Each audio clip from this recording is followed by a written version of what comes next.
ಇಲ್ಲಿ ನೋಡು, plumbing pipe, ಕಪ್ಲಿಂಗು, elbow joint, ಅಂಟು ಅಂತ ಬೇಕಾದೆಲ್ಲ ಪ್ಯಾಕ್ ಮಾಡುವ. ಈ ಕೊಟ್ಟೆ.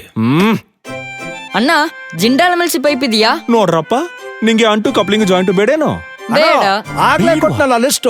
ಶಾಂತಕ, ಜಾರ್ಜ್ ಅಣ್ಣ, ಉಸ್ಮಾನ್ ಬಾಯ್ ಎಲ್ರಿಗೂ ಬೇಕಂತೆ ಜಿಂದಾಲ್ ಎಮ್ಎಲ್ಸಿ ಪೈಪು. ಎಲ್ಲ ಮನೆಗೂ ಜಿಂದಾಲ್ ಎಮ್ಎಲ್ಸಿ ಪೈಪಾ? ಹಲೋ, ಮತ್ತೇನ್ ಮೇಡಮ್, 100% ಫುಡ್ ಗ್ರೇಡ್ ಕ್ವಾಲಿಟಿ ಉಳ್ಳ ಜಿಂದಾಲ್ ಎಮ್ಎಲ್ಸಿ ಪೈಪೇ ಕಳಿಸ್ತೀನಿ. ಏನ್ಲಾ ಇದು ಈ ಜಿಂದಾಲ್ ಎಮ್ಎಲ್ಸಿ ಪೈಪು?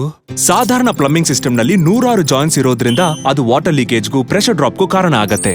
ಆದ್ರೆ ಜಿಂದಾಲ್ ಎಮ್ಎಲ್ಸಿ ಪೈಪ್ ನ ಬೇಕಾದ ಹಾಗೆ ಬಗ್ಸಕ್ ಆಗೋದ್ರಿಂದ ಅನಗತ್ಯ ಜಾಯಿಂಟ್ಸ್ ನ ಅವಾಯ್ಡ್ ಮಾಡಬಹುದು. ವಿಷಾಂಶ ತುಂಬಿದ ಅಂಟೋ, ಕ್ಯಾನ್ಸರ್ ಉಂಟು ಮಾಡೋ ಪ್ಲಾಸ್ಟಿಕ್ ಉಪಯೋಗಿಸದ 100% ಫುಡ್ ಗ್ರೇಡ್ ಕ್ವಾಲಿಟಿ ಉಳ್ಳದ್ದು Jindal MLC pipes. Jindal MLC pipes, smart pipe for a smart city.